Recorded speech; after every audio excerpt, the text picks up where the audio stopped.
कवन फुलवा फूले नाई हारमा कवना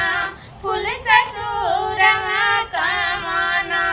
फूल ससुरमा उहो ए सखिया कवन फुलवा फूले गुरु चरनिया होता शिष्या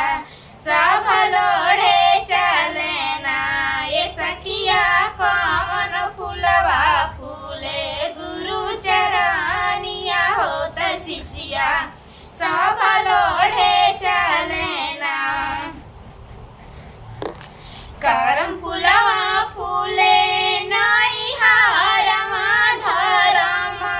फूल ससुरमा धरमा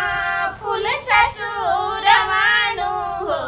ए सखिया दया फुलवा फूले गुरु चरनिया होता शिष्या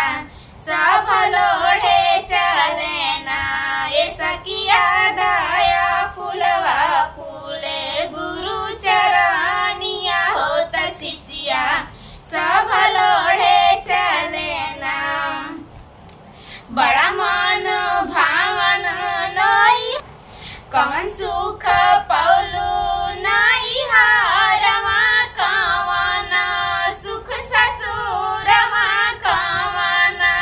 सुख ससुरमा नु हो ए सखिया कवन सुख